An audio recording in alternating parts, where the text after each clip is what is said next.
Então, pessoal, ainda na interação em nível de absorção, nós temos aí a situação de diminuição ou aumento da motilidade gastrointestinal, interferindo aí no processo de absorção. Nesse próximo slide, nós temos aqui um quadro no qual nós temos alguns exemplos de drogas, barra fármacos que apresentam interações durante a absorção. Então, a gente pode observar, por exemplo, o cetoconazol, quando associado aí, quando administrado juntamente com alguns antiácidos bloqueadores aí, dos receptores H2, os antagonistas receptores H2, ou antiácidos, no caso da penicilamina, em associação com antiácidos que contêm aí, alumínio, magnésios, ou até mesmo preparações com ferro.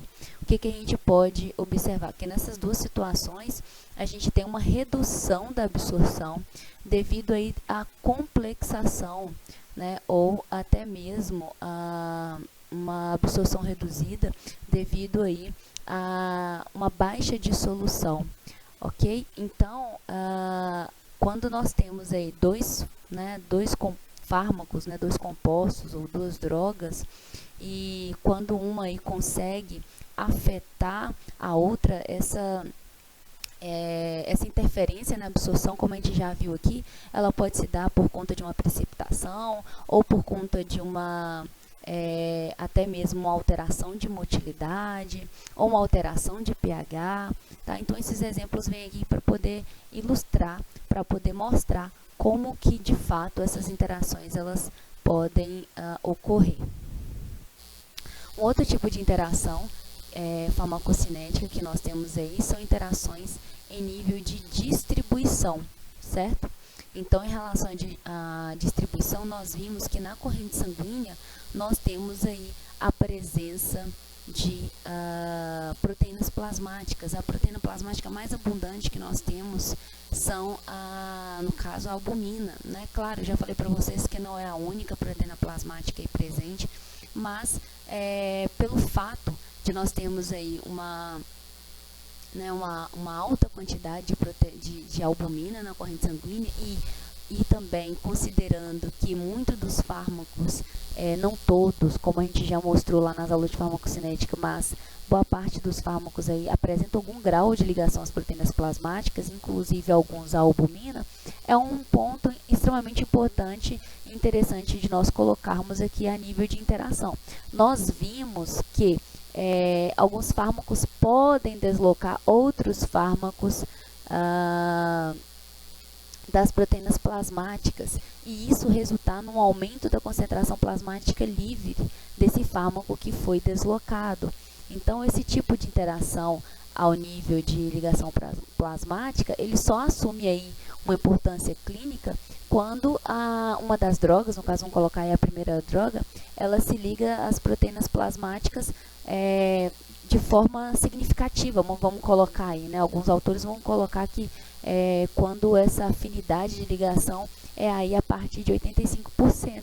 E isso é extremamente relevante, extremamente importante, porque nós já colocamos em algumas aulas teóricas e até mesmo nas aulas práticas, algumas situações no qual aí nós tivemos fármacos que deslocaram outros fármacos das proteínas plasmáticas e, consequentemente, a gente levou, criou uma situação para o paciente de toxicidade e até mesmo de sobressair mais ainda os efeitos adversos daquele fármaco que foi deslocado, uma vez que a fração livre é aquela que vai exercer a sua ação e sua função. Tendo em vista, então, que se era para eu ter que seja 10% desse fármaco livre e agora eu estou tendo 70%, 80% desse fármaco livre por conta de um deslocamento, por conta de uma interação, sim, a gente tem que preocupar com esse tipo de situação, porque a gente pode interferir aí na terapêutica, no tratamento do paciente.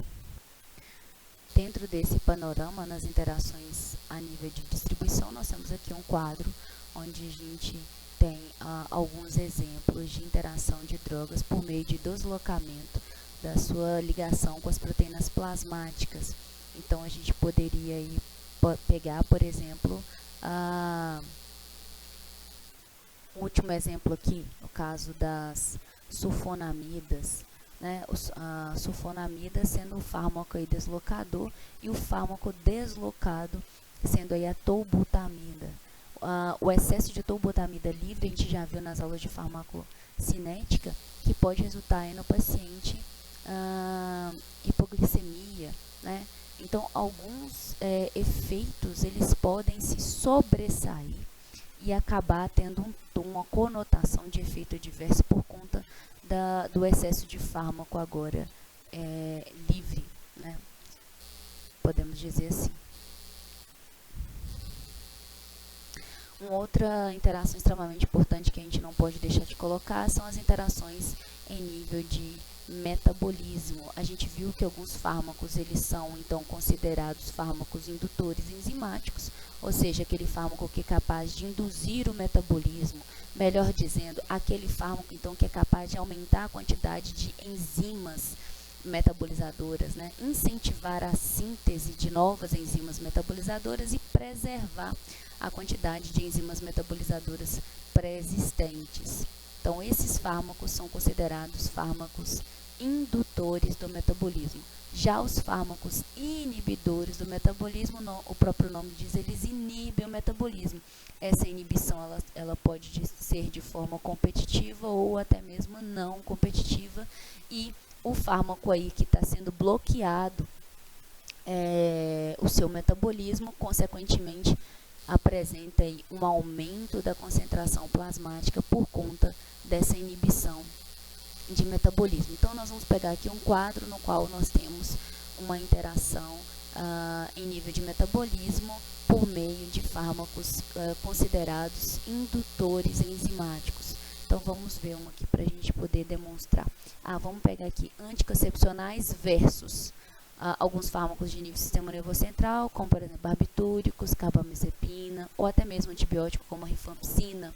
Então, esses fármacos aqui que eu acabei de citar, os barbitúricos, fenitoína, primidona, rifampicina, são fármacos indutores enzimáticos, ou seja, eles induzem o metabolismo. Induzem o metabolismo de quem? Da droga que está sendo aqui afetada, que no caso seria os anticoncepcionais orais. Então, como resultado, como efeito dessa interação, nós teríamos aí os efeitos dos anticoncepcionais reduzidos, ok? Por conta aí da indução. Significa dizer que esses fármacos aceleraram o metabolismo dos anticoncepcionais. É uma interação a nível de receptor? Não, não é uma interação farmacodinâmica, não é uma interação a nível de receptor. Por que que não é? Porque a gente tem que levar em consideração que os anticoncepcionais eles vão atuar em determinadas regiões, né? Eles vão simular aí os hormônios sexuais femininos e, por exemplo, a rifampicina, o receptor dela está lá presente numa micobactéria, seja micobactéria tuberculose ou micobactéria lepre, por exemplo. Então, a gente não poderia colocar como uma interação a nível farmacodinâmico, mas sim uma interação em nível de metabolismo, no qual aí quem foi prejudicado nesse caso foram os anticoncepcionais. Corticosteroides versus barbitúricos. Então, os barbitúricos, mais uma vez aí, sendo, servindo como exemplo de fármacos indutores do metabolismo, no qual então eles aceleraram o metabolismo dos corticosteroides. Dessa forma, o efeito dessa interação seria aí a redução dos efeitos desses corticosteroides. Ainda, falando de interação em nível de metabolismo, nós temos aí as interações causadas por inibição enzimática. Então, quando eu tenho um fármaco que está inibindo o metabolismo do outro, consequentemente, essa droga afetada, esse fármaco afetado, teria aí as suas concentrações plasmáticas aumentadas. Então, nós temos aí, vamos pegar aqui, como droga afetada os corticosteroides, e como drogas inibidoras, ou seja, fármacos que são inibidores enzimáticos, a gente poderia colocar a eritromicina, que também aí é um antibiótico.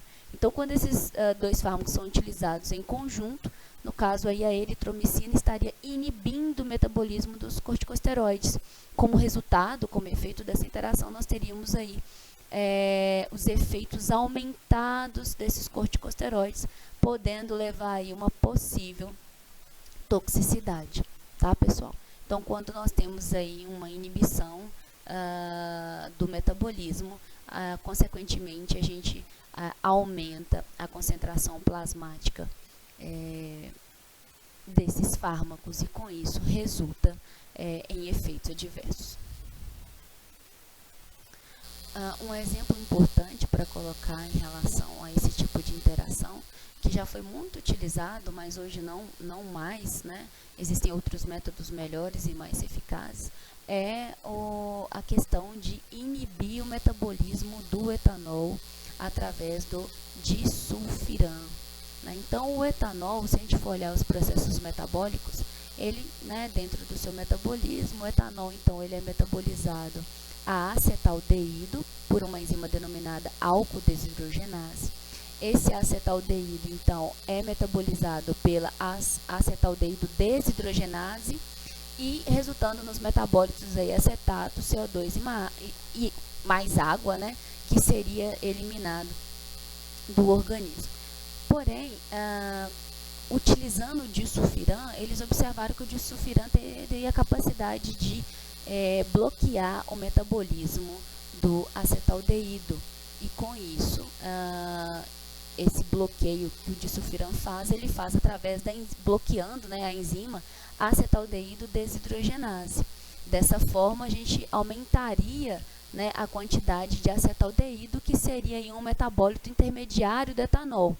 Esse metabólito, normalmente, ele é um metabólito tóxico, que acumula no sangue. Como resultado, né, pelo excesso de acetaldeído, que não está sendo metabolizado a acetato, CO2 e água, o indivíduo né, teria aí como sintoma rubor facial, cefaleia, náuseas, vômitos, fraqueza, hipotensão ortostática, dificuldade respiratória.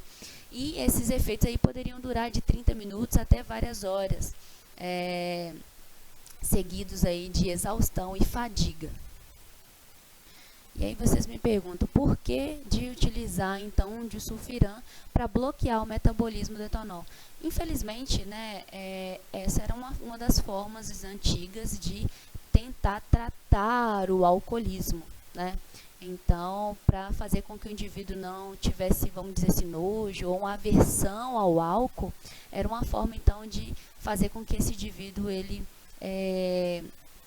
parasse, né, de manter o hábito de utilizar o álcool, né, como uma forma talvez de aliviar a tensão ou de como uma forma de escape pelos problemas do dia a dia, né? Então era uma forma de tratar aí os indivíduos considerados alcoólatras.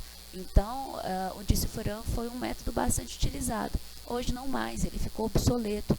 Mas por conta dessa interação, ele foi muito utilizado para poder impedir aí que alguns indivíduos utilizassem o álcool, né, por conta dos efeitos adversos aí, que não são efeitos adversos agradáveis, né? Isso era uma forma de tentar dizer para o indivíduo, olha, não utilize álcool, não é bom, veja os efeitos que ele pode ocasionar. Mas esses efeitos, obviamente, eram ocasionados por conta da interferência do disulfiram.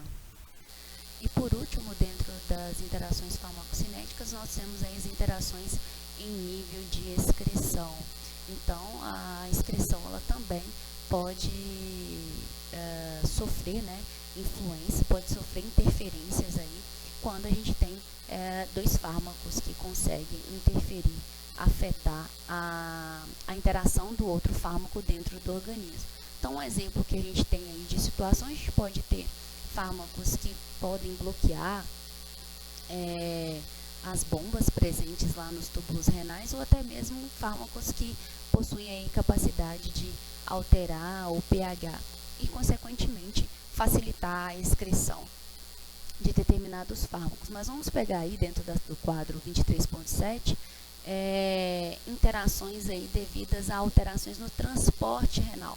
Então tem um primeiro aí bem interessante, que combina bem com o primeiro exemplo que nós demos lá no início da aula, que é a interferência da probenicida, né, que seria aí a droga interativa, em relação às cefalosporinas, que é um tipo de antibiótico, certo?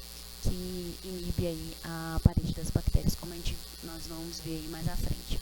Então, como resultado dessa interação, eles observaram que a probenicida então tinha capacidade de bloquear aí o transporte renal das cefalosporinas e, consequentemente, aumentando aí os níveis séricos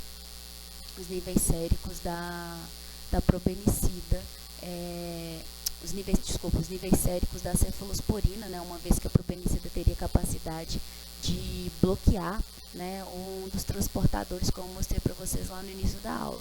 E como consequência disso, a gente teria concentrações elevadas desse antibiótico, no caso das cefalosporinas, e isso poderia sim resultar em algum grau de toxicidade ao paciente, né, ou efeitos adversos relacionados a essa situação.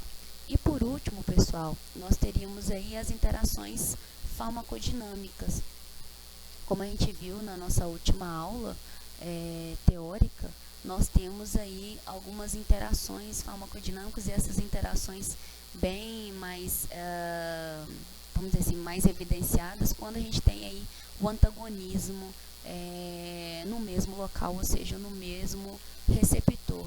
E outras formas de interação a nível de farmacodinâmica que nós temos até mesmo o sinergismo, né? Ou seja, aumentar normalmente as interações diretas entre os fármacos para poder resultar num efeito maior ou mais potente.